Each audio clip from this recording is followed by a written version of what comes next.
Hello বন্ধুরা, আসসালামু আলাইকুম। ওতে রান্নার চ্যানেলে নতুন আরেকটা ভিডিওতে সবাইকে স্বাগত। আজকের রেসিপিতে তৈরি করা দেখাচ্ছি টক ঝাল মিষ্টির স্বাদে জলপাই আচারের রেসিপি।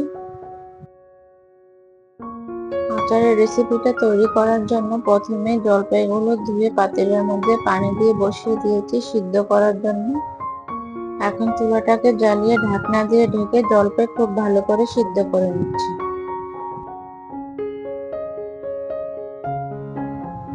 জলপাই খুব ভালো করে সিদ্ধ হয়ে গেছে। সবগুলো জলপাই এইভাবে মাঝখান থেকে ফেটে গিয়েছে, আশা করি দেখে বোঝা যাচ্ছে। জলপাইগুলো চুলা থেকে নামিয়ে পানি ঝরিয়ে গরম থাকা অবস্থাতে এইভাবে একটু মেশ করে নিচ্ছি বা গলিয়ে নিচ্ছি।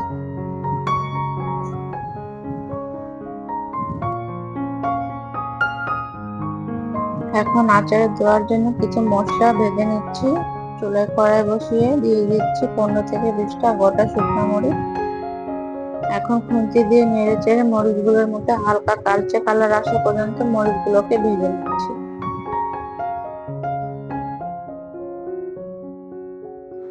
মরিচগুলো উঠিয়ে নিয়ে কড়াইতে দিয়ে দিচ্ছি 1 চামচ পাঁচফোড়ন আর হাফ চামচ ধনিয়া। এখন লো হিটে ধনিয়া আর পাঁচফোড়ন হালকা করে ভেজে নামিয়ে নিচ্ছি। খুব বেশি ভাজবো না, নাহলে পরে আচারটা খেতে তিতা লাগবে। এখন জলপাই আচার তৈরি করার জন্য চুলায় কড়াই বসিয়ে সরিষার তেল দিয়ে দিচ্ছি প্রায় 1.5 কাপ।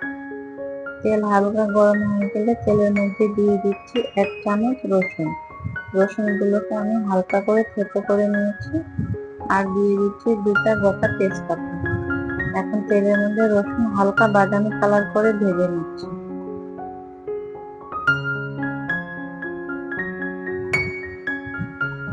একটু চামচ দিয়ে উঠিয়ে দেখিয়ে দিচ্ছি, ঠিক এইভাবে হালকা করে রসুনগুলো ভেজে নিয়েছি। এখন তেলের মধ্যে দিয়ে দিচ্ছি আগে থেকে সিদ্ধ করে মেশ করে রাখা জলপাই।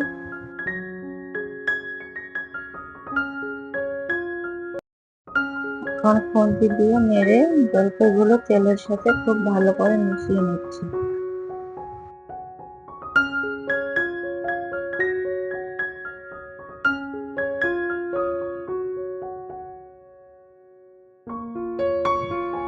তেলের সাথে খুব ভালো করে মিশিয়ে নেওয়া হয়ে গেছে। এই পর্যায়ে এসে এখানে দিয়ে দিচ্ছি 1 চামচ লবণ। আর এর সাথে দিয়ে দিচ্ছি আগে থেকে ভেজে গুঁড়া করে রাখা মশলাগুলো।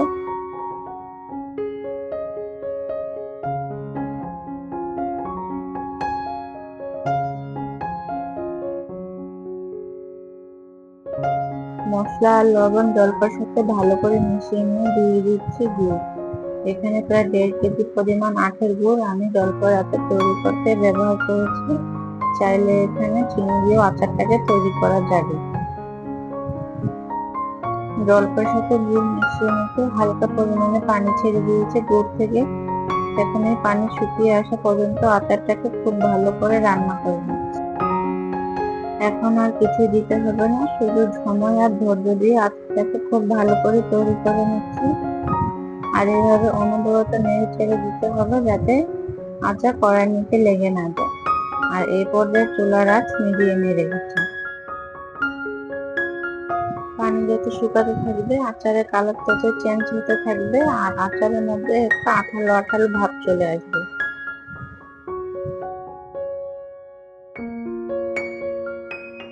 পানি একদম শুকিয়ে গেছে আর আচারের মধ্যে খুব সুন্দর একটা কালার চলে এসেছে। আচারটাকে এইভাবে নামিয়ে নিব, এর থেকে আর বেশি জাল করবো না। আর ঠান্ডা হওয়ার পর আচারের কালারটা কিন্তু আরেকটু গাঢ় হয়ে যাবে। তৈরি হয়ে গেল টক ঝাল মিষ্টির স্বাদে জলপাই আচারের রেসিপি। আশা করছি রেসিপিটা ভালো লাগবে। ইনশাল্লাহ ফিরে আসবো অন্য কোনো রেসিপি নিয়ে। সে পর্যন্ত সবাই ভালো থাকবেন, সুস্থ থাকবেন। আল্লাহ হাফেজ।